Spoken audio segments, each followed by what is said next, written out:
Então, para mim, é uma grande oportunidade estar aqui compartilhando esse conhecimento, até mesmo para estar abrindo os olhos do mercado, abrindo os olhos de vocês para oportunidades, né, que vocês podem identificar no dia a dia de vocês, tá? Então, eu vou primeiro me apresentar, né, quem é o Crits, né? Então, eu sou publicitário de formação, tenho 20 anos aí de carreira profissional, venho da área de comunicação, fui marqueteiro e comunicador durante um bom tempo, e a partir de 2009, 2010, 2011, eu comecei a migrar para a parte de design digital, e em 2012 acho que eu concretizei essa migração de vez para UX, né, e eu comecei a liderar times de design digital, né, numa startup chamada Cenário. Depois fui trabalhar numa consultoria chamada Queiros, depois eu trabalhei em outra fintech chamada Simple, trabalhei na Yara, uma indústria de fertilizantes norueguesa, e hoje eu estou na Oi, né. De 2015 para cá, eu comecei a transitar entre dados e design de produto, né, e eu acredito que acho que agora, em 2021, que é o período que eu iniciei na Yara para frente, eu migrei de carreira de novo, né, então eu estou efetivamente trabalhando na área de Analytics, né, mas trabalhando como designer aqui na área de Analytics, né, então isso que é uma coisa super interessante, tá? Então eu sou gerente sênior aqui na Oi, né, a gente tem um time bem grande aqui de pessoas que trabalham com os indicadores e todos os produtos de dados, né, geralmente visualização de dados é o que a gente trabalha mais aqui, tá? Sou fundador da UX Forum, uma iniciativa que leva conhecimento, né, tem um bootcamp que eu divulgo bastante no LinkedIn, provavelmente vocês conhecem, que é de UX e Data Design, quem quiser depois trocar ideia comigo para conhecer, será muito bem-vindo. E eu sou membro da Confederação Brasileira de Skate também, eu sou coordenador de notas, eu trabalho em bastante campeonatos por aí, dando nota para a galera aí que tá dando.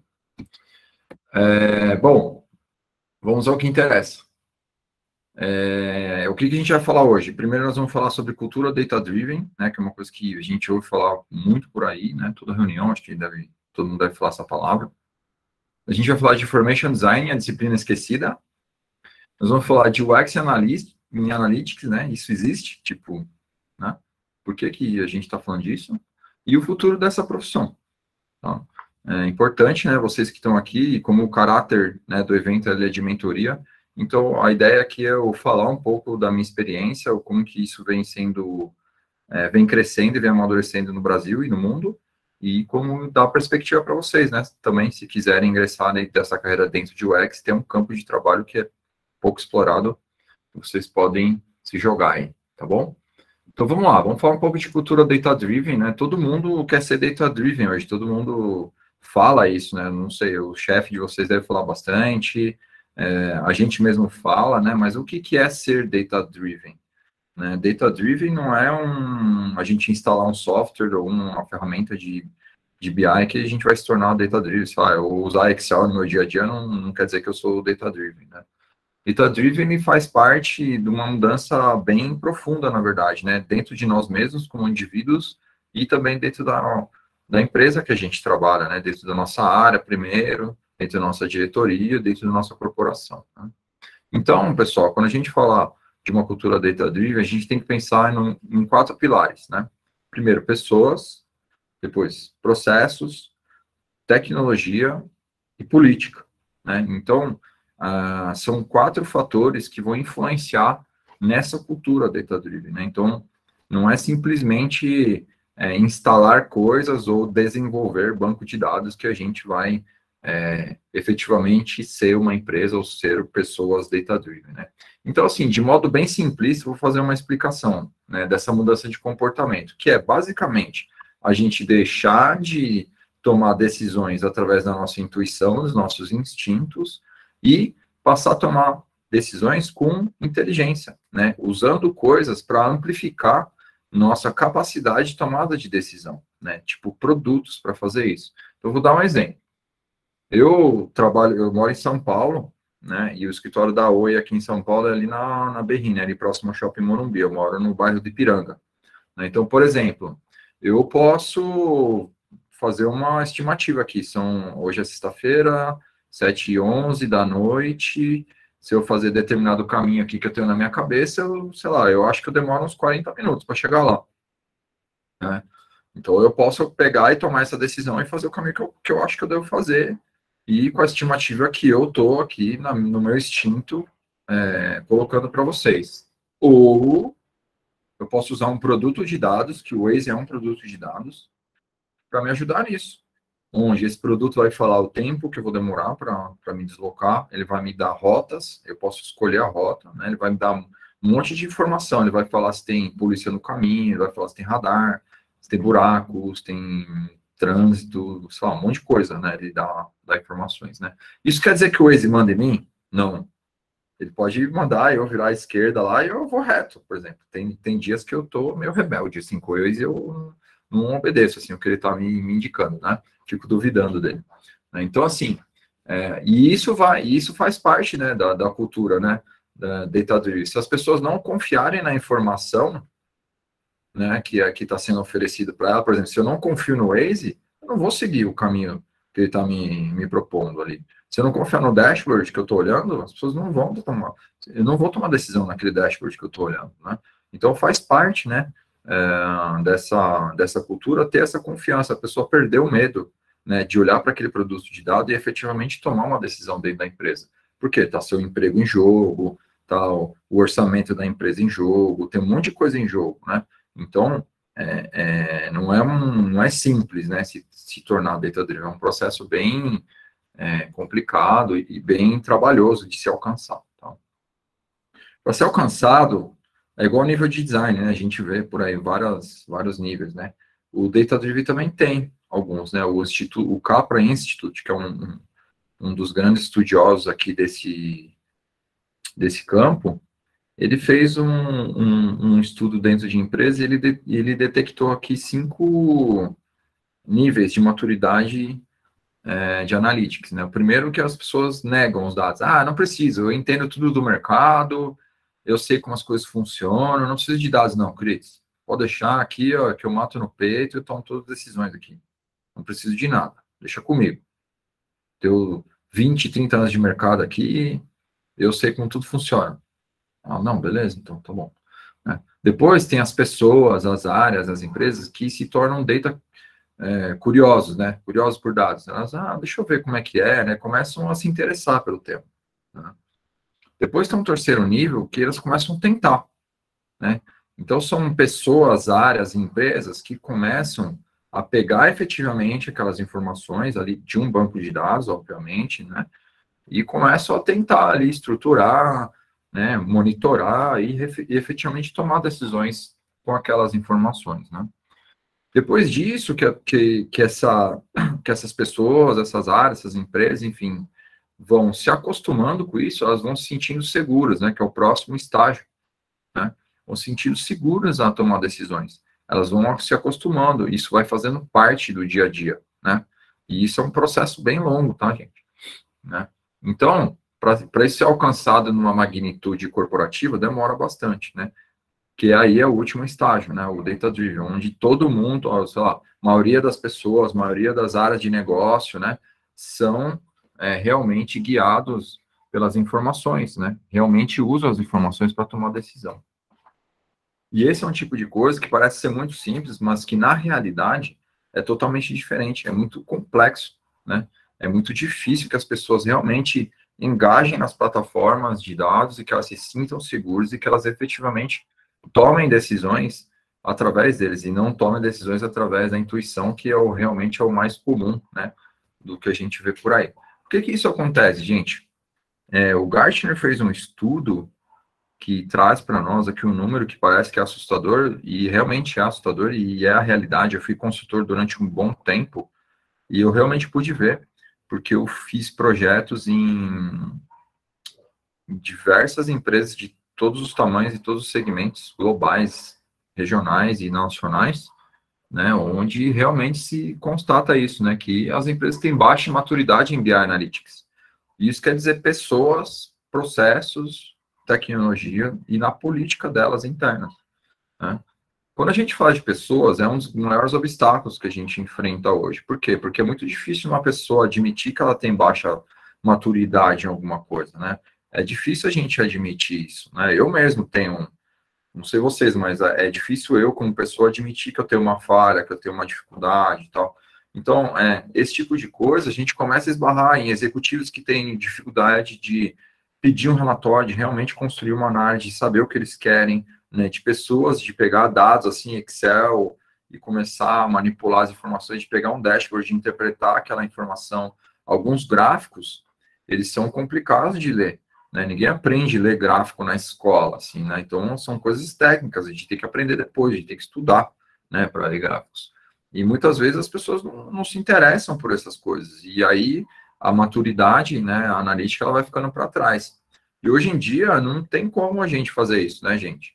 Ainda mais na área de design, né? Na área de design, cada vez mais a gente está sendo exposto dentro das empresas, e então cada vez mais a gente tem que demonstrar resultados, e a gente só consegue demonstrar resultados através de números, né? Então a Raquel acho que vai falar de liderança, e provavelmente ela vai falar muita coisa relacionada a isso, de como que a gente defende as coisas, de como que a gente realmente senta à mesa com outros executivos e começa a falar de igual para igual. A única maneira que a gente tem para fazer isso é com números, né? Então, assim, a maturidade analítica, ela demanda que a pessoa tenha um certo conhecimento em se comunicar através de dados, né? Então, isso é muito importante que a gente trabalhe essa disciplina, que é Information Design, né? A disciplina esquecida aqui que eu falo, assim, né?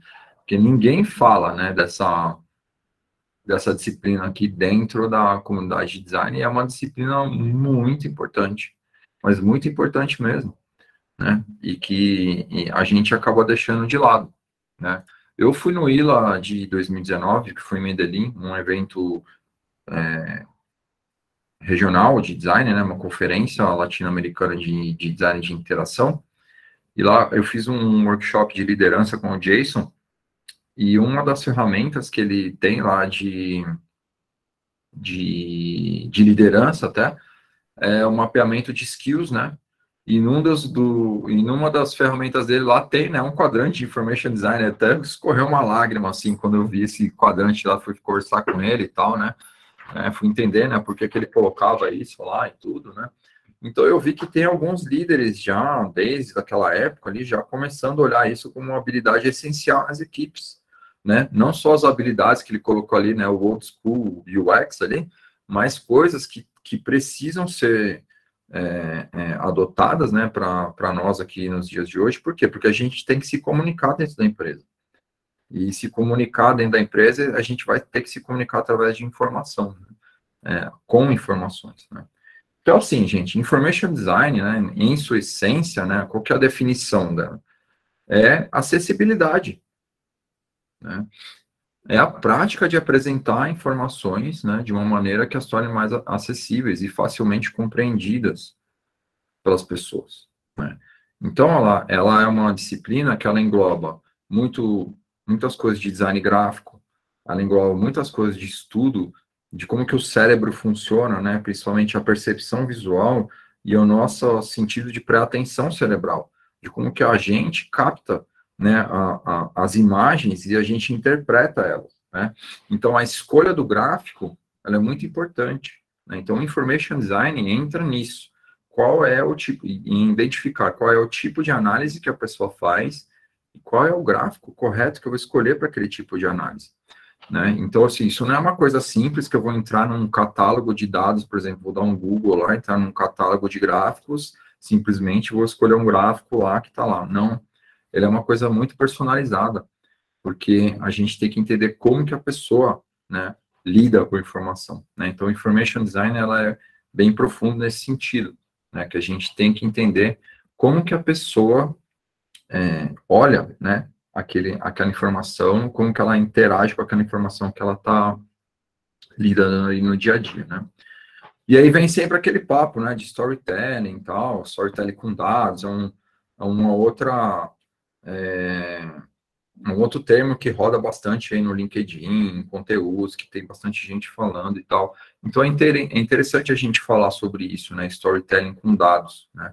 Quando a gente está falando de storytelling, né, primeiro é legal definir o que é o storytelling. Ele é simplesmente uma narrativa, o storytelling, né, onde o story é a construção mental feita ali daquela daquelas cenas ali, né, daquelas imaginações, e o telling é a versão de cada pessoa, daquelas cenas, né, daquele cenário, né. Então, isso quer dizer o quê, gente? Que quando a gente está fazendo um produto de dados, um produto digital, tipo um dashboard, o storytelling, ele é meio baixo, assim, né? Ele não é muito alto. Por quê? Porque aquilo ali cumpre um objetivo de negócio. Agora, quando a gente está fazendo, sei lá, fiz uma pesquisa de design e eu vou apresentar para os executivos da empresa. Então, aquilo tem que ter um storytelling muito alto, porque você tem que contar uma narrativa muito alta. Então, o propósito do produto de dados, ele também vai mudar o nível de storytelling que aquele produto vai ter, né? Então, é muito comum as pessoas quererem misturar esse nível de storytelling em produtos que não têm essa necessidade de ter um alto storytelling, né? Então, nós, como designers, temos a capacidade de dosar, né, de equilibrar, né, esse esquema aí de storytelling, né? E aí roda muito essa imagem aqui, né, de vir aqui ladeira, aí os leguinhos lá, tá, e aquela casinha bonitinha que todo mundo, ó, isso aqui é storytelling com dados e tal, isso aqui. Eu fico sempre pensando duas vezes se isso é o correto a gente disseminar. Por quê? Porque quando a gente começa a ver coisas muito bonitas e que são super atrativas, às vezes a gente pode lidar com situações que não estão agregando em nada uma análise. Vou dar um exemplo aqui, tá?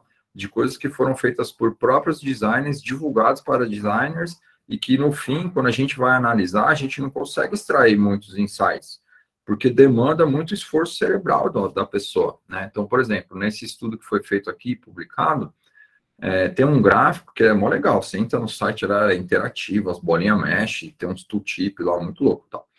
Mas se eu for fazer uma análise assim, tipo, comparar a Paraíba com o Rio Grande do Sul, por exemplo, até eu conseguir identificar qual bolinha é Paraíba e qual bolinha é Rio Grande do Sul dentro desse desenho aqui, eu vou demorar muito tempo, né? Eu vou ter que ficar identificando uma por uma, ficar anotando num papel do lado aqui a quantidade de bolinha de cada estado aqui. Enfim, então o poder de análise aqui da pessoa não está muito legal, mesmo que o propósito seja editorial, né? Ou simples, né? A pessoa não consegue extrair um insight daquilo, é uma coisa apenas figurativa. Então, às vezes, quando a gente entrega um produto de dados, e isso não serve só para, tipo, infográficos, mas até mesmo para dashboards, quando a gente está dentro de uma companhia, acontece muito esse tipo de coisa. A gente vai lá, faz uma casa mó bonita, lá entrega um dashboard e a pessoa assim, ô, onde tem um botão aqui para eu exportar para Excel esses dados aqui?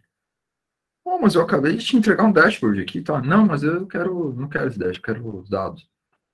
Isso quer dizer o quê?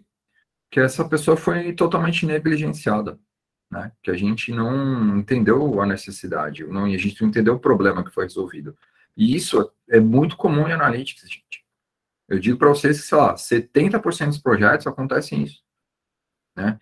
O problema a ser resolvido, ele não é entendido, né? Por quê? Porque não tem designers lá olhando o que é o problema, ajudando a desenhar uma solução e tal.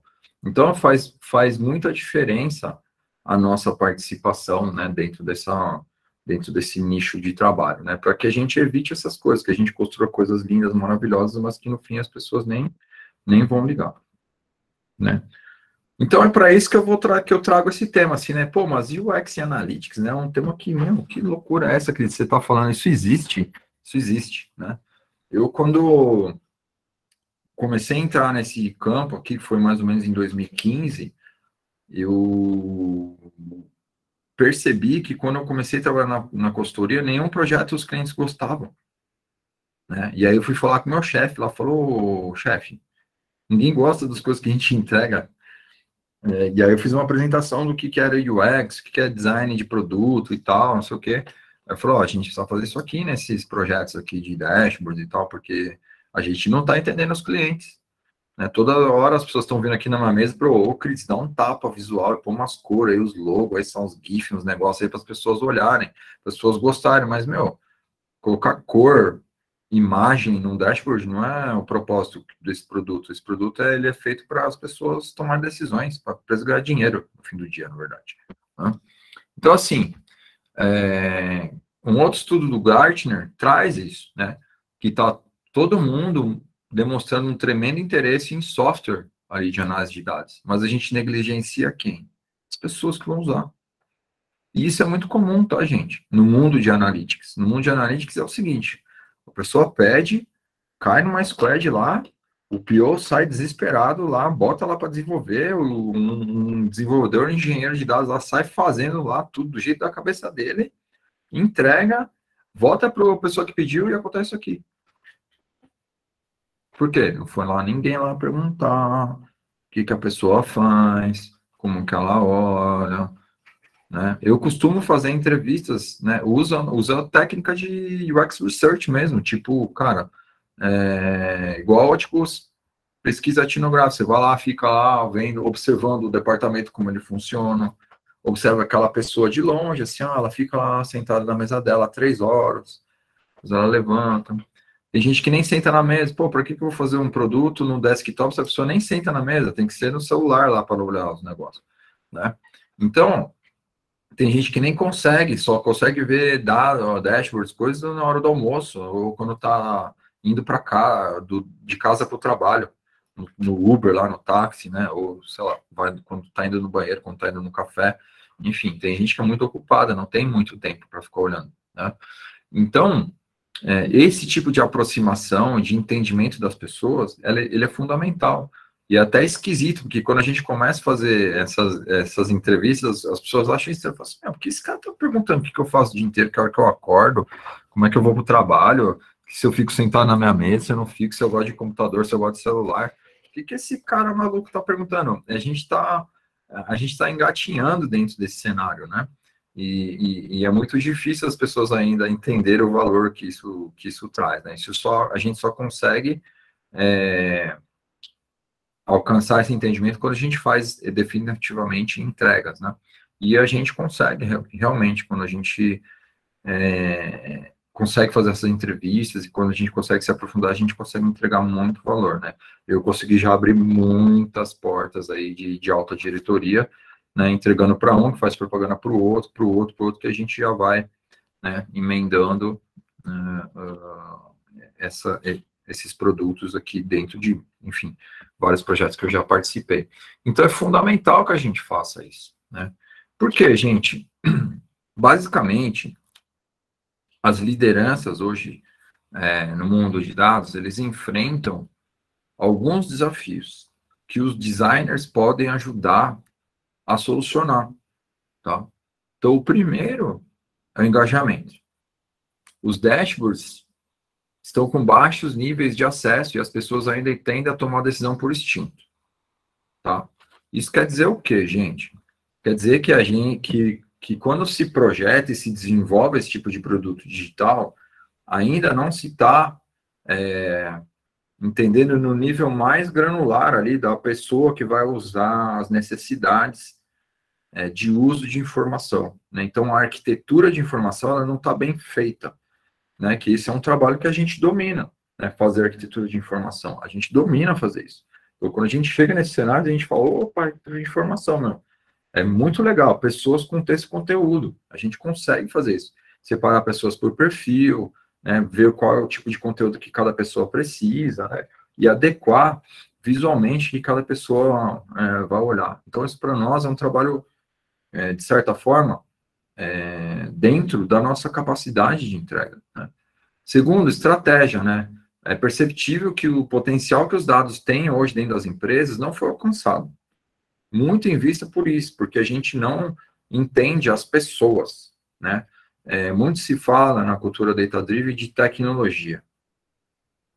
Tudo é voltado para tecnologia. Inclusive, eu estou até escrevendo um artigo, em breve eu vou publicar, falando sobre cultura data-driven, falando só de pessoas. Falando zero de tecnologia, porque eu acho que a maior trava dentro da evolução dessa maturidade é nas pessoas. Tá nas pessoas. E muito ligado ao medo. Medo de tomar decisão, medo de perder o emprego, porque quando você vai automatizar um processo dentro de uma empresa, a gente, como designer, a gente quer otimizar as coisas. E a gente vai automatizar um processo, uma pessoa pode perder o emprego, tá? Porque a pessoa tem medo de abrir as coisas ali, né? Para que você efetivamente continue fazendo o que você precisa fazer, né? E por último, os produtos, o design, né? Os produtos de design têm péssima usabilidade, tá? E são difíceis de entender, gente. E isso é papel de design, total. O design soluciona isso, né? Então são coisas, é um gap tremendo que tem aí, por aí. E eu, como líder de dados hoje, tenho esse gap. Eu peço ajuda. Tenho designers no meu time hoje, né? Então, assim, é um gap que a gente tem hoje no mundo de dados, que pouca gente investe, que pouca gente investe, mas já tem pessoas acreditando e investindo, né? Mas que tem pouca gente enxergando. Do lado de design, então. Do lado de dados tem gente já começando a abrir portas, né? E aí a causa raiz é isso aqui, gente. A gente não faz product discover dentro de casa. A gente tá muito preocupado com o nosso cliente lá na rua. Vocês já pararam para pensar assim? Você já perguntou para o colega do lado qual a experiência com dados dele dentro da empresa? O seu líder, o seu liderado? Qual a sua experiência com os sistemas internos aqui dentro, colega? A gente não faz essa pergunta, né? Então, assim, fazer discover dentro de casa é o primeiro passo, né?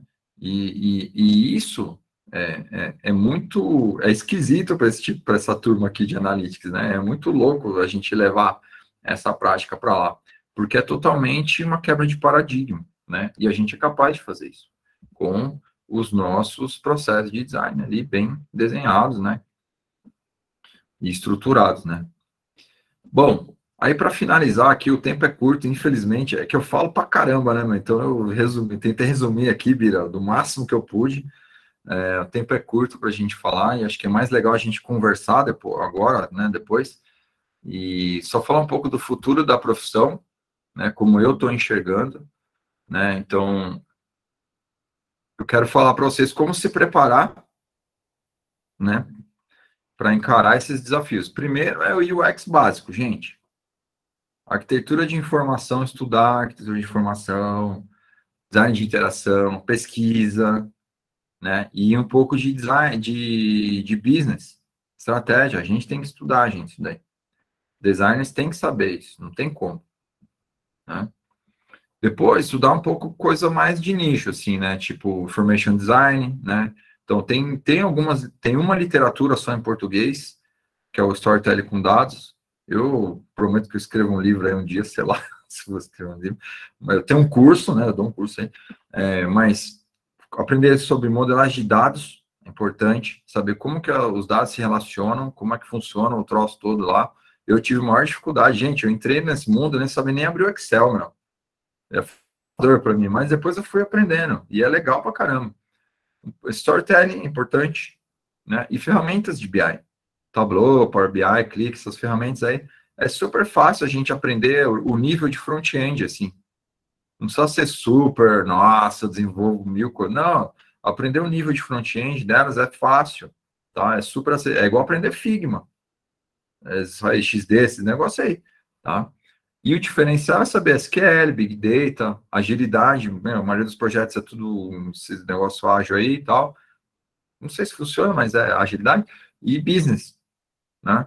Então, assim, tipo, para se preparar para esse mercado, é isso que tem que estudar, basicamente, tá? E o que eu vejo de novidade, que eu acho que não é tão novidade assim, na verdade, né? Mas eu acho que onde vamos evoluir é a gente criar interfaces de voz, né? E ambientes inteligentes, onde as pessoas, ao invés de ficar preso a uma tela, podem ter um dispositivo de conversar ou chegar numa sala, oi, o Biratã, bom dia, não sei o quê, sua equipe está acima da meta, parabéns, seu cara, não, sua equipe não bateu a meta, sei que lá, redirecione sua equipe de vendas, sei que. Então, você já receber ali direcionamentos, né, no ambiente, né, totalmente possível fazer isso, né, novas formas de visualização de informação, outros tipos de gráfico, onde você pode movimentar, tipo, cubos ali, 3D, coisas desse tipo, a gente tem visto muitas coisas nesse sentido, né, decisões completamente automatizadas, né? Aí vem aquela coisa, né, de profissões que podem ou não deixar de existir, sempre tem esse dilema e tal, não sei o quê, né? E o aumento e o principal, tá, gente? Esse aqui eu deixei por último, mas esse aqui é o principal, que eu queria frisar, assim, ó. É o aumento da qualidade das plataformas que já existem. Se a gente chegar em todas as empresas hoje, como designer, a gente pode refazer tudo. Que pode ter, no mínimo ali, gente, uns 30%, 40% de dashboards obsoletos, que ninguém usa. Por quê? Foram projetados de forma inadequada. As necessidades já mudaram, não foi tratado como um produto, e sim como um projeto, e ninguém voltou lá para falar com os clientes, ter feedback, né? Aquele processo que a gente gosta de fazer em melhorar produtos, né? Então é isso, gente, é isso que eu trouxe para compartilhar com vocês. Eu acho que espero que tenha sido produtivo e que bola, tenha. João. Eu vi que teve um monte de pergunta aí. Faz aí as perguntas mas aí, a gente para a tá. gente ir Eu vou trocando. sintetizar duas que eu vou te passar e depois no final a gente pode retomar as perguntas, mas só para não atrasar Beleza. também a palestra da Raquel, tá? Claro. Mas tem uma pergunta aqui, que foi a primeira que foi enviada, foi da Josiane Toqueto, que ela pergunta assim, ó, eu gostaria de entender o processo de discovery que um UX pode aplicar no desenvolvimento de produtos desse gênero. Poderia exemplificar como é seu processo? Aí eu complemento essa pergunta com a minha aqui, quer dizer assim, ó, cada vez mais eu tenho sido demandado a projetar dashboards. Que dicas você daria básicas para quem precisa aprender a criar esses entregáveis? Ah, legal. Bom, primeiro a gente faz mapeamento organizacional, né? Então, a primeira fase de discovery é entender como é que funciona a estrutura que eu vou atender. O que aquelas pessoas fazem? O que elas são? Quais são as funções que estão ali? A partir disso, começar a conhecer as pessoas mesmo, né? Quais são as necessidades individuais, o máximo que eu puder. Às vezes você não vai... Qual que é o problema aqui, tá, gente? É que nós vamos ter que fazer isso no modelo hardcore. Vocês não vão poder ter... nós vamos fazer um discovery aqui de 5 meses. Não, vocês vão ter 20 minutos para falar com o diretor. Vocês vão ter meia hora para falar com o gerente. É outro esquema o negócio. Então, assim, tem que ter... Aí, o processo... Eu tenho um modelo de trabalho que eu fiz tipo um canvas, onde eu tenho algumas perguntas estratégicas que eu faço para as pessoas para otimizar meu tempo, né? Posso até compartilhar depois aqui com vocês. Então, é isso que eu uso no meu dia a dia. Então, eu tenho tipo um roteiro que eu sigo, onde eu consigo capturar o que as pessoas precisam ali, fazem rapidamente, para eu poder prototipar junto com elas. Tá? Então, geralmente eu faço cocriação, prototipo, enfim. As coisas, é a mesma coisa, gente. Sei lá, entrevista, protótipo, teste, manda ver. Show de bola. Então, a última pergunta, para fechar, eu vou colocar da Isabel Vieira, que fala assim, eu conheço um livro chamado Design como Storytelling. A autora é designer gráfica, mas ele serve também para essa parte de storytelling com dados. Você sabe, conhece esse livro? Conheço aquele de capinha preta. Design como Storytelling? Ele tem um viés mais de produto, né? Eu tenho aqui, ó. Tá aqui, ó. Esse aqui. É esse aqui, ó. Show. Esse aqui, ele tem um viés mais de produto, assim, sabe? Então, assim, eu acho que dá. Eu acho que dá.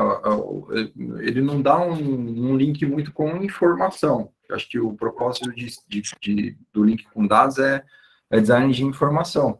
Mas acho que o viés de produto dá bastante. Eu acho que dá para iniciar por ele, sim, claro. Maravilha. Show de bola, João. Agradecer mais uma vez a tua participação aí, cara. Se tu quiser interagir com outras perguntas que estão rolando aqui no chat, também fica à vontade para responder. Eu vou ler aqui agora. Beleza. Obrigado, pessoal, aí que está participando ativamente aí do chat também do evento. Agora eu quero passar a palavra para a Raquel Lima, que é uma querida que está aqui para apresentar a segunda palestra do dia de hoje, para finalizar a nossa semana. E a Raquel vai falar sobre liderança em design e diversidade nos times. Então, queria passar a palavra para você, Raquel, se apresente para nós. Muito obrigado, primeiramente, por topar esse convite maluco que eu faço para participar dessas lives, que eu sei como é que é a correria desses designers ocupados aí em nível de liderança, eu sei que a gente corre que nem louco, Mas muito obrigado por ter topado a ideia e fica à vontade para compartilhar seu conhecimento conosco, suas dicas, está todo mundo aqui sedento do seu conhecimento também. Muito obrigado. Valeu, gente. Boa noite. Obrigada, Bira, pelo convite. A gente pode ficar sem tempo, pode ficar na loucura, mas pessoas é o foco principal de tudo, né? Então, isso daqui acho que dá o gostinho bom na história toda. Bom, vou compartilhar minha tela contigo.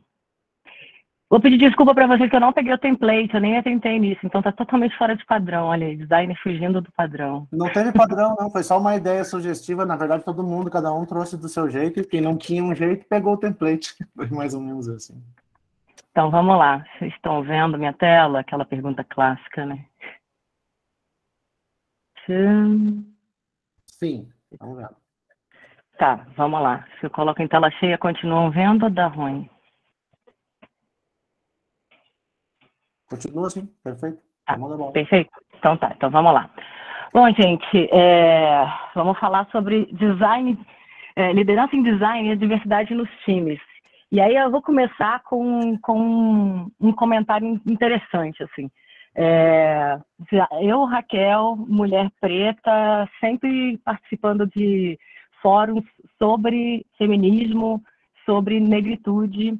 E aí, de tarde, eu vi o tema da palestra, e aí estava lá, liderança em design e olhar feminino. Aí eu cheguei para o Bira e falei, pô, mas olhar feminino? Mas o que é isso, né? E aí pedi para ele consertar e falar sobre a diversidade, mas depois eu achei que o tal do olhar feminino podia até ter a ver. Por quê, né? Se a gente pensar num contexto assim, de estrutura do mundo patriarcal que a gente tem, as mulheres elas são convocadas para fazer liderança em tudo que estão o tempo todo, né? A gente gerencia casa, gerencia filho, gerencia a própria carreira. Então, no final, o tal do olhar feminino não foi tanto problema, Bira, então retiro minha reclamação com você. Vamos lá, vou me apresentar para vocês, então, eu sou a Raquel, tem gente que acha que eu sou mineira, tem gente que acha que eu sou carioca, mas na verdade eu nasci em Brasília. E Raquel, você está passando os slides porque parou no primeiro aqui. Eita, então pera lá, então deu ruim, calma. Acho que na hora que eu coloco em tela cheia, ele me sacaneia um pouco. Eu acho que sim. Agora sim, acho que agora voltou o comportamento normal. Tá, deixa eu ver aqui, é que eu tirei a tela cheia. Aí, vai ficar acho que vai ficar com esse treco aqui, que quando eu coloco ele não aparece. Tá tranquilo, manda bala. Tá bom. Então, deixa eu tirar aqui, que senão ele vai travar de novo. Bom, então vamos lá. Hoje eu estou como Design Lead no time de Tech Sales na Ambev Tech, que é o hub de tecnologia da Ambev, né, que é a maior cervejaria do mundo. Eu estou como diretora na DG Brasil, e dentro da DG Brasil eu atuo num grupo que traz pautas da negritude, que é o Preta DG, onde eu tenho aprendido muito. E estou como presidente do júri da categoria Design Digital do Brasil Design Award de 2022. Além disso, né, isso daí é temporário, né, gente? Cargo, a gente entra e sai toda hora. Mas, além disso, eu sou mãe do Matheus, eu toco trombone no carnaval, toco trombone em cima da perna de pau, toco pandeiro, sou a irmã do meio das 3 filhas da Dona Conceição e sou a mãe e tutora da Fumaça. Por que eu acho que é importante a gente falar essas coisas também, né? No final das contas, quem a gente é um somatório de um monte de coisa, né? Não é um somatório só de cursos que a gente fez. Cada coisa que a gente faz na vida traz informações e insumos muito importantes para o nosso fazer do design, né? Mas vamos lá, quando a gente fala em liderança, gente, liderança, o que é essa liderança? Bota aí no chat rapidinho aí, o que vocês veem na cabeça de vocês quando a gente começa a falar sobre liderança, assim, que liderança para quem, liderança para quê, por quê, o que é um líder, qual que é o líder que você quer para você, o que vem na cabeça de vocês? Alguém tem alguma ideia? Tem alguma... Liderar times, pessoas, projetos, representar um grupo e ajudar na construção de algo. Para mim, um líder é alguém que aponta um caminho. Liderança é igual a saber inspirar. Isso. Então, nós estamos até bem. Alguém que direciona um time, inspirar, liderar e colaborar. Liderar é saber como juntar pessoas e atingir um objetivo. Respeitar o processo de cada um. Isso, exatamente. Às vezes a gente faz essa pergunta e as pessoas falam, é quem manda, é quem dá a palavra final. E não é sobre isso, né? Quando a gente pensa em processo de liderança, a gente pensa em como que a gente soluciona os problemas de um time. E quando a gente pensa em design, a gente também pensa em solucionar problemas, né? Então, quando a gente fala em liderança em design, a gente está num caminho muito fácil de acontecer. A gente está aqui num contexto em que somos todos designers, a gente conhece o processo, a gente sabe como fazer, mas quando a gente se vê numa situação de liderança, às vezes a gente trava, a gente não entende o que a gente vai fazer, né? Como é que a gente pode inspirar alguém, de que forma, como é que a gente vai apontar esse caminho, o que a gente tem que fazer, ai meu Deus, que medo, né? Então, quando a gente fala sobre liderança, a gente fala sobre generosidade. A gente fala sobre você saber ensinar aquilo que você aprendeu, sobre você conseguir entender e aprender com o seu próprio time e sobre ter coerência entre o que você ensina e o que você pratica. Eu acho que seria um pilar básico para a gente começar a falar sobre isso, né? E o design também é isso. A gente soluciona os problemas através de ferramentas. E são ferramentas que nos ajudam muito, e a gente tem inúmeras, né? Acho que eu costumo falar que o designer é o profissional que mais tem frameworks e ferramentas para poder trabalhar.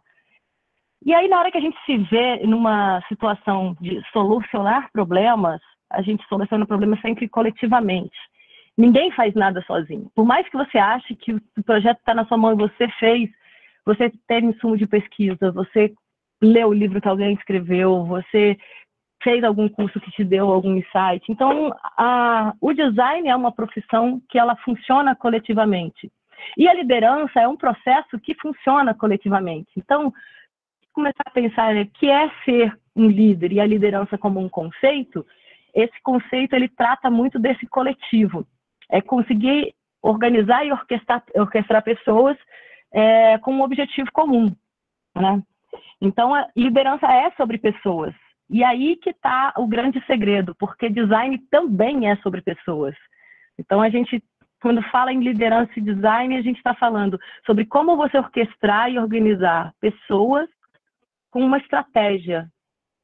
E a gente, como designer, a gente torna essa estratégia visível. Então, quando a gente senta numa mesa de negócios, a gente tem mais insumos para defender uma ideia, porque a gente tem um processo, porque a gente tem pesquisas, porque a gente tem embasamento. E a gente vai conseguir fazer com que isso aconteça na prática e fazer o time comprar essa estratégia da empresa e fazer acontecer e, enfim, bater metas e tudo mais, quando a gente faz isso coletivamente. Então, na hora que a gente começa a pensar, as respostas elas são muito dentro da gente.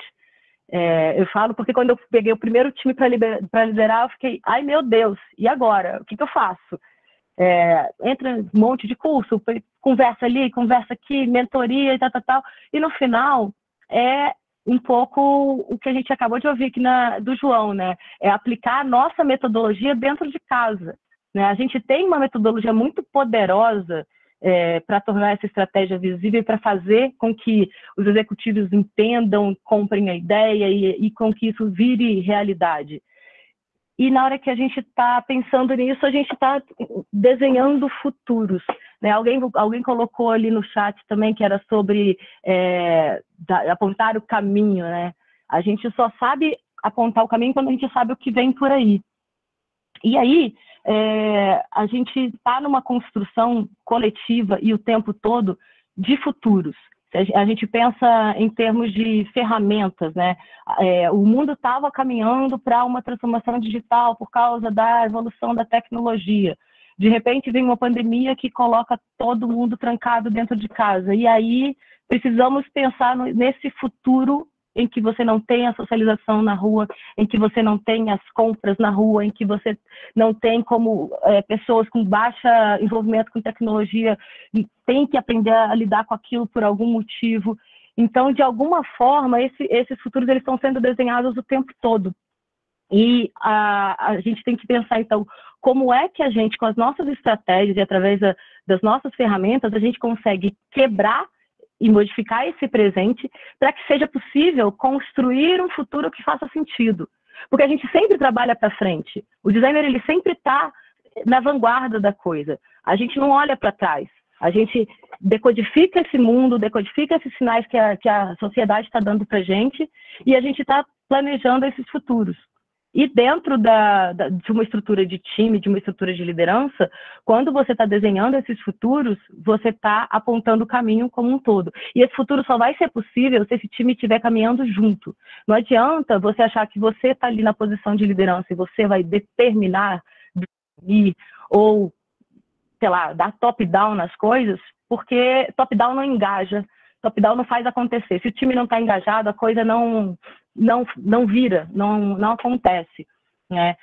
No fundo, a gente está tentando fazer uma construção coletiva de um futuro coletivo através do design. E o design, ele é contar essas histórias, né? A gente está contando histórias do que é possível para as pessoas, como é que a gente resolve cada limitação. Então, a gente está pensando, quando está fazendo um produto, em como é que a gente consegue fazer com que as pessoas tenham uma experiência positiva com esse produto. E o que é uma boa experiência com um produto? O que é? É aquilo que a gente consegue sair tranquilo, é aquilo que a gente consegue indicar para alguém, é aquilo que a gente percebe que resolveu o nosso problema. E aí, a gente não consegue resolver o problema das pessoas se a gente não entende pessoas. Então, a gente está sempre falando de trabalhar para pessoas e com as pessoas. O tempo todo, o foco é em pessoas. E as pessoas, elas são múltiplas. Então, quando a gente pensa num time, montar um time com pessoas iguais, você vai ter uma solução limitada. A gente já viu vários exemplos, acredito que, como estamos num grupo de designers, acho que muitos já tenham visto, né? Mas, por exemplo, de torneira automática de banheiro público que não lê a pele negra. Pô, puta falha de projeto. E por quê? Provavelmente que o time que desenhou aquela solução só tinha pessoas brancas e que sequer cogitaram que, nossa, a diferença do tom da pele vai gerar um problema no funcionamento desse produto. Então, quando a gente está nessa espiral de pensar que a gente desenha futuro de pessoas para pessoas e com pessoas, se a gente não considerar um time múltiplo, a gente está fadado ao fracasso. A gente não vai conseguir compreender. Não, mas eu tenho ferramenta, eu consigo empatizar, eu consigo entender como o outro sente. Será? Será que a gente consegue totalmente vestir todos os chapéus necessários para desenhar uma solução completamente múltipla que contemple todos os usuários? Ou será que a gente, tendo um time com pessoas diferentes, com histórias diferentes e com insumos diferentes, a gente vai conseguir ampliar muito esse olhar e fazer uma construção mais potente e mais satisfatória para o nosso consumidor, para o nosso usuário final? E aí, pegando até um pouco o que o João falou, né? As pessoas, elas geram histórias, elas contam histórias e elas geram dados o tempo todo. Então, a gente precisa de dados para definir uma estratégia, a gente precisa de dados para entender um projeto e a gente precisa de dados para validar se o projeto funcionou ou não. Mas os dados, no fundo, são pessoas. A gente precisa que a estratégia funcione, mas a estratégia funciona se a gente tem pessoas. A gente está falando o tempo todo de entender as pessoas.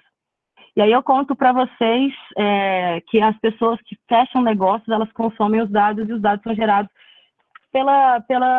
por essas pessoas que a gente precisa entender. E aí, na minha segunda pós-graduação que eu estou fazendo ainda, eu inventei de estudar neurociências, que eu super indico para o designer estudar psicologia, neurociências e afins, porque quando a gente consegue entender melhor o nosso usuário e o nosso time e o nosso stakeholder e as pessoas que estão em volta do nosso projeto, a gente consegue fazer com que os negócios funcionem, com que a gente tenha um engajamento maior e com que a gente seja importante, né? Nesse time, nessa empresa, nesse contexto. Porque no final, todo mundo quer ser importante. As interações que a gente tem com as pessoas, a gente quer que as pessoas se sintam importantes, a gente quer que os nossos usuários se sintam empoderados, se sintam importantes.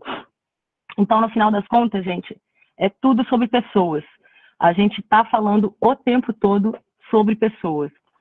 E aí, quando a gente está nesse contexto, então, de liderança, a primeira dica que eu dou para vocês é isso: entenda o time de vocês, olhe para as pessoas, escute as histórias que as pessoas têm para contar discute quais são as vivências, os fracassos, o que brilha aos olhos de cada pessoa. Isso vai fazer com que esse time funcione de uma forma poderosa, né? A gente está falando o tempo todo de relacionamento. Time é relacionamento, negócios são relacionamentos, usuário, designer é relacionamento. Então, a gente precisa entender os fatores emocionais que estão nesse coletivo de pessoas. A gente precisa entender e olhar para essas pessoas com esse olhar mais plural, né? A qualidade do que a gente cria, ela tem muito a ver com a conexão que a gente cria com essas pessoas, usuários, com essas pessoas, time, coletivo, com essas pessoas que estão envolvidas com a gente. E aí a gente consegue ter uma estrutura que realmente vai atingir a todos. É isso. Vamos bater um papo?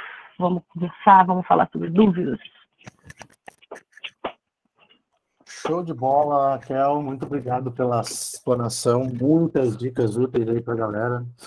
Quem está curtindo liderança, eu acho que liderança é um assunto que está cada vez mais em pauta aí, porque os times de design cresceram, os times de tech cresceram, a quantidade de squads nas companhias cresceu, e se percebeu que a gente, eu acho que principalmente, assim, eu tenho trabalhado muito nessa questão de liderança, falo que talvez o principal papel do líder aí é realmente trazer essa visão e trazer essa visão para onde a gente está indo e essa relação com as pessoas. A gente só vai conseguir concatenar a visão com as pessoas. Então, é meio que uma coisa ligada na outra, não tem como desvincular, né? E é relacionamento, como você falou também, eu concordo totalmente com você. Eu acho que ele, quem migra, assim, normalmente, assim, eu posso dar o meu caso, porque eu sempre fui especialista, ainda me considero um migrante para a parte de liderança, e ainda estou aprendendo muito ainda a questão de liderança, e acho que é muito relacionamento, eu acho que é muito questão de humildade, de você saber que quando você começa a liderar, você vai botar menos a mão na massa, você vai fazer menos protótipos, você vai ser muito menos exigido de hard skills e muito mais exigido de soft skills. E aí, na verdade, você vai precisar fazer com que as pessoas façam, né? E aí, como é que você faz com que as pessoas façam? Você precisa entender quais são as dúvidas do seu time, você precisa entender como é que você desenvolve. Ah, não, eu tenho dificuldade em facilitação. Ah, eu não gosto de falar em público. Vamos fazer sessões para isso? Vamos quebrar um gelo? Vamos entender como é que a gente aplica essas ferramentas?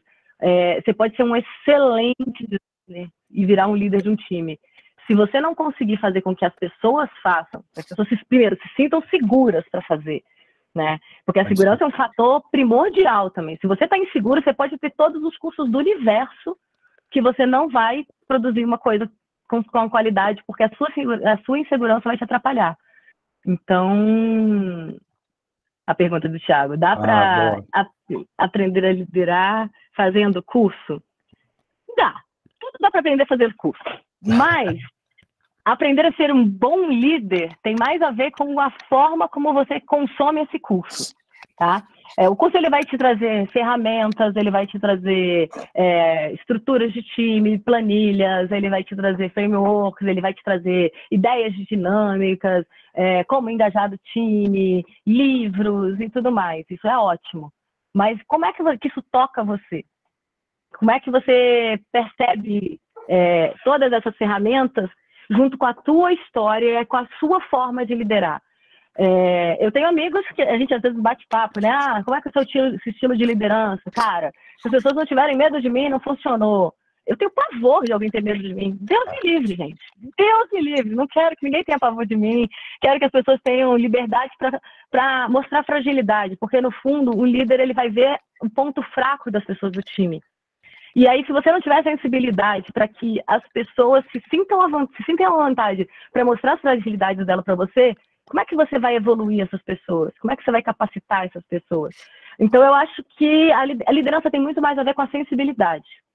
Tem muito mais a ver com ser aberto, conseguir ouvir e conseguir fazer com que a pessoa abra a sua parte vulnerável para você. Porque aí você consegue fazer um grande time. Se o time conseguir, se você conseguir a confiança suficiente para o seu time chegar para você e falar, olha, eu não sei fazer isso, olha, eu tenho dificuldade com aquilo, olha, travei no Figma e fiz a pesquisa, não sei o que fazer com esses dados. Aí você consegue trabalhar isso junto.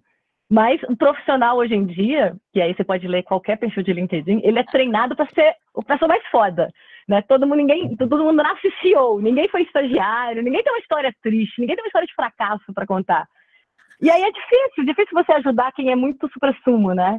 Então, um bom líder, ele precisa saber dar espaço, né? Saber criar um ambiente de confiança. É um ambiente de confiança, quando você tem confiança, você faz longe, você faz tudo.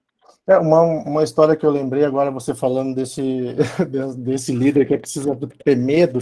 Quem falou isso foi o Bernardinho, que é um puta líder aí, foi treinador de vôlei da seleção e tal. E ele falou uma vez numa palestra dele que ele estava falando que, cara, eu tinha um jeito de ser que era meio autoritário, assim, gritão, enlouquecido, que pegava os caras e gritava na orelha dos caras. E teve gente que eu comecei a fazer assim, e o cara era um puta de um jogador e o cara virou um nada.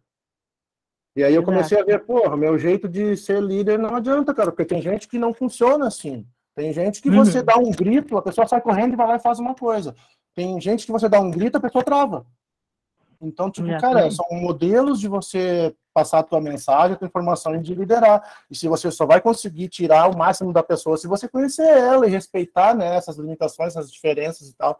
Então, acho que foi uma puta lição, assim, tipo, que ele mostrou que ele se modificou o jeito dele liderar, percebendo as dificuldades das pessoas, né? Percebendo que, cara, tem coisas que funcionam do jeito de ser com alguns que não funcionam com outros. E é assim mesmo. E eu acho que liderar é muito processo, sabe? É muito vivência.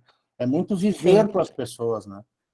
Exatamente. Se você for pensar, né, esse ambiente de pandemia, todo mundo trancado em casa, todo mundo deu uma piradinha. Daí, se o seu líder não tiver um mínimo de sensibilidade, como é que você vai fazer as pessoas serem produtivas se elas estão trancadas em casas, apavoradas, sem ver a família, sem sair, sem válvula de escape? O que acontece com um time desse se você não tiver um mínimo de um espaço seguro para conversa, um espaço seguro, né, para troca, sensibilidade? Teve acho que minha grande escola e aí falando sobre curso, né, mas a minha grande escola de liderança foi um problema pessoal.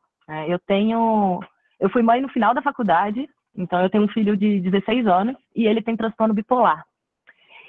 E ele fica muito violento e muito agressivo às vezes. E eu aprendi, né, na vida que a mãe tem que botar moral, a mãe tem que estar ali e tal.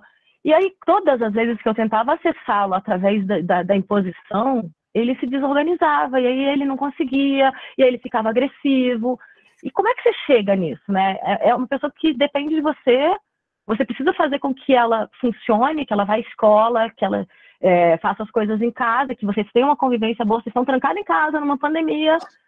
E aí, o que acontece? Como é que você faz isso, né? Ouvindo, entendendo. Cara, ele não funciona se eu bater de frente. Ele não funciona com imposição. E aí eu fui percebendo que a maioria das pessoas não funciona com imposição, sabia?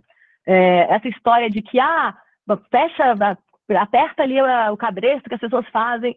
As pessoas gostam de ser respeitadas. As pessoas gostam de se sentirem seguras. As pessoas gostam de serem ouvidas. As pessoas gostam de saber que elas estão ali, que elas fazem diferença. Porque senão, para que você está ali? Se tanto faz ser você ou outra pessoa, por que você está ali?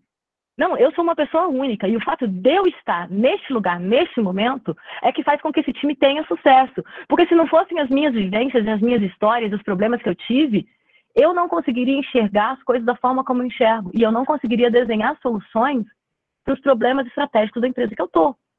Então, no final das contas, se cada um começar a perceber que eu sou especial da forma como eu sou, e juntos a gente conecta e um supre o gap do outro, o time é incrível e é imbatível. Perfeito, concordo plenamente. Me lembrei muito da mesma relação. Eu não tenho filho autista, mas eu tenho filhos, e educar filhos é uma super aula de liderança. E a gente muda na marra, porque a gente está na prática ali o tempo todo. E a gente é naturalmente líder, né? Porque eles são filhos, a gente é mais velho, mais maduro, a gente é o líder, tem que conduzi-los, né? Então, é muito esse papel, assim. E eu tive a mesmíssima impressão com meu primeiro filho, quando eu começava a tentar impor as coisas para ele de forma mais de bater de frente e autoritária, não funcionava. E quando eu começava a conversar e a ouvir ele e a deixar ele se manifestar, a coisa funcionava muito melhor.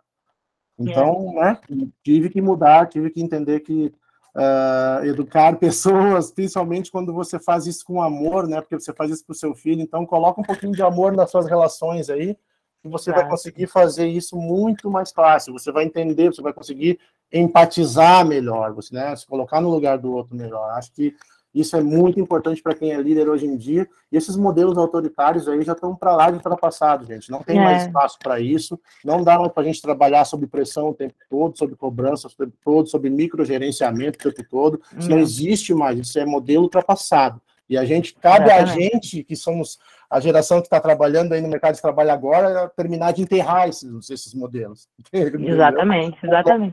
Os modelos mais democráticos e mais humanos, né? Até o Thiago fez uma pergunta aqui agora, né? Se é mais difícil montar um time ou manter? Montar time é muito difícil, gente. Selecionar pessoas é muito difícil.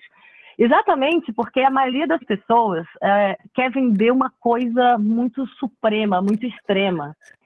E aí, é difícil você conectar com isso, sabe? Às vezes você vai fazer entrevista e o cara chega assim só com um monte de história de eu fiz isso, eu fiz aquilo, eu sou foda nisso, eu foda... Aí você fala assim, como é que esse cara reage se der errado? Se tudo der errado, o que eu faço? Eu tenho um post-it colado no meu computador sobre isso. E se tudo der errado, o que eu faço? Você precisa pensar nessa pergunta. Você precisa saber disso. E aí, quando você monta um time... e aí, a maioria das vezes também, quando a pessoa se vende uma pessoa muito foda, muitas vezes tem fragilidades ali que podem ser de soft skills, que são difíceis de lidar. Agora, manter um time, depois que você consegue criar a liga necessária, é muito fácil. Vamos lá. A gente está saindo de um... Tem um livro que chama Estruturas Organizacionais, alguma coisa assim. Eu mando o link para o Bira, depois ele posta. Que é do Frederic Laloux, em que ele faz uma análise da evolução da humanidade e vai comparando com modelos de gestão, né? Então, se você for pensar numa estrutura primitiva, homem das cavernas, eu tenho predadores enormes, então o que vence ali nesse lugar desse? É a força física, né? Eu preciso ser o mais forte que vai liderar a aldeia, porque ele precisa proteger os outros daqueles predadores e tal. Depois você passa aí para uma estrutura societária que vem aí, feudalismo e tal. Então você tem ali um ser supremo e uma estrutura muito hierarquizada, cada um tem seu papel, você entra naquela hierarquia, aquilo funciona e tudo mais. E aí a sociedade vai evoluindo. E aí a gente chega depois num ponto em que é o comando e controle ali, eu preciso gerenciar, saber o que as pessoas estão fazendo, olhar para elas e tal. E chega num ponto, meu irmão, que você tem uma sociedade fluida, que você tem todo mundo com muito acesso a um monte de coisa, você não tem um detentor do saber, você não tem mais isso. O que mantém as pessoas juntas? Você tem um time, cada um trabalhando remotamente em um canto do Brasil, você tem cada um no seu computador, você não tem como ficar ali do lado vendo se a pessoa está trabalhando ou não. Qual é a liga? O que faz com que as pessoas fiquem juntas?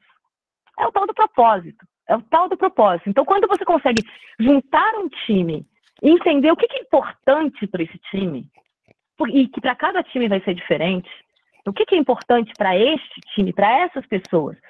Eu tenho aqui uma torre das pessoas com estrutura de vendas e Martech, que é o que eu estou atuando hoje na Ambev Tech, e a gente tem a estratégia da companhia, que é ser uma grande plataforma que integra pessoas e lojistas e todo mundo, blá, blá, blá, por mais razões para brindar. O que eu faço? Como é que eu faço com que as pessoas funcionem como time? Cara, a gente precisa acreditar nisso, a gente precisa acreditar no que a gente está fazendo.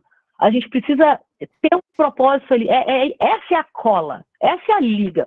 Hoje em dia, nada mais faz com que as pessoas fiquem... Grupos de pessoas, eles se organizam em cima de propósitos, em cima de ideais. Então eu sou preta, eu sofri racismo a minha vida inteira, você também. A gente se junta. Esse grupo, Ele tem um propósito ali, olha, vamos falar sobre essas questões, vamos vencer essas barreiras. Ah, beleza, eu tenho dificuldade no Figma, você também. Esse grupo tem uma função, uma estratégia, um objetivo de vencer barreiras da ferramenta, de dividir conhecimento. Então, eles estão juntos. É o propósito. Você tem que pensar que as pessoas são diferentes e elas só vão ficar coletivamente grudadas, elas só vão funcionar como um organismo a partir desse propósito. Qual é o objetivo dessas pessoas? O que faz você levantar da cama? O que te motiva? Ah, me motiva isso. Ah, eu também. Ah, não, acho uma furada, não tem nada a ver. Então, você já começa a ver que o grupo não é aquilo. Então, quando você consegue fazer com que as pessoas estejam em sintonia nesse propósito, o time flui, o time se mantém. É o grande segredo, eu acho que de um time é esse propósito, é entender o que é importante de fato para essas pessoas, o que conecta a gente. Propósito, perfeito. Raquel, mais uma vez agradeço a sua presença aqui, já vou encaminhar os encerramentos aqui da nossa semana, agradeço a presença de todos os palestrantes. Eu tenho uma pergunta final que eu queria fazer para o João, que tem muito a ver com a essência desse evento aqui, que uma vez ele postou alguma coisa a respeito da hashtag GiveFirst, e eu já fazia um pouco de GiveFirst, e aí eu vi que existia uma hashtag e fui ver a história que tinha por trás disso e tal, e achei muito interessante a ideia de a gente ter uma iniciativa de primeiro dar para depois tentar fazer negócios, porque a gente precisa primeiro ajudar a nossa sociedade a diminuir as desigualdades né, e trazer oportunidade para todo mundo, e depois a gente vê se dá para fazer negócios e ganhar e lucrar com isso e tal. Então, queria que o João falasse um pouquinho sobre isso, de onde que ele conheceu esse conceito e o quanto isso é importante também para nós. Essa semana de mentoria aqui tem totalmente o conceito de Give First. A gente está aqui para doar conhecimento, organizamos e dedicamos o nosso tempo e o nosso trabalho aqui para gerar todo um evento para acontecer para mais de 800 pessoas que se inscreveram. E a gente não tem fim lucrativo aqui. O objetivo aqui é ajudar vocês mesmo, de fato. Eu mal vendi minhas mentorias aqui, eu nem divulguei, mas quem quiser procurar, procure também, porque a ideia realmente não era essa, a ideia é trazer conhecimento, é trazer assuntos relevantes para discussão. Então, vou deixar o João falar um pouquinho do Give First, e eu sugiro que cada um tente botar um pouquinho de Give First na sua vida. Acho muito legal, porque a gente bota e volta muito multiplicado. É interessante, né, isso aí, né, Bira? Porque você fala da onde veio, é difícil eu saber. Tu não estudou? Não foi atrás? Eu fui. Não sei, cara. Tipo, assim, eu conheço muito mais do ecossistema de startup, né, onde a galera muito se ajuda, né, e onde você tem que fazer as coisas com o que tem na mão, né, e geralmente o que você tem na mão é nada. Então você troca favores, né? Você realmente oferece o seu tempo, a sua habilidade, né? Então é uma troca de boas vontades ali que no fim podem gerar ou não algum benefício para você. Eu acho que esse movimento, né, de Give First, ele é um movimento que vai primeiro tipo no caráter das pessoas. Né, de você, tipo, se doar e fazer por fazer mesmo, e não interessa o resultado. O resultado a gente colhe mesmo. Ele vem e ele vem porque a gente teve essa atitude. A gente vai fazer e ele não vem na primeira, ele vem na terceira, não é a gente faz o Give First várias vezes, né? Lá na quinta, sexta vez a gente recebe alguns resultados e é isso que paga, né? Na verdade, o primeiro, né? O Give First, é a gente ter algum resultado, que é, sei lá, uma pessoa mandar uma mensagem que eu recebo às vezes, pô, aquele conteúdo que você postou lá de graça me ajudou em tal coisa. Aquela benefícios palavra, indiretos, né? Aquela palavra que falar que a Raquel, quero trabalhar no seu time, você me ajudou. Meu, essas coisas, cara, que são... É isso, sabe? Tipo, a gente inspirar alguma pessoa de alguma forma, né, a ler um livro, a buscar um conhecimento, a querer buscar um emprego, sabe, mudar de carreira, sabe, de alguma forma.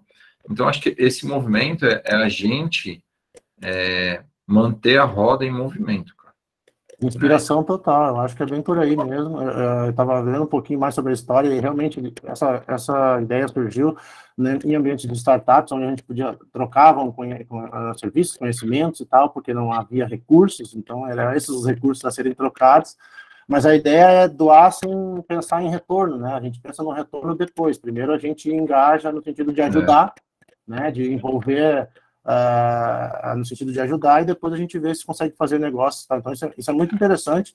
Isso também tem a ver, eu fiz algumas pesquisas quando eu estava fazendo mestrado em relação à colaboração, e eu percebi que existem muitas técnicas para incentivar a colaboração, mas nada incentiva mais a colaboração do que o engajamento numa boa causa, numa causa nobre, numa causa que toca você.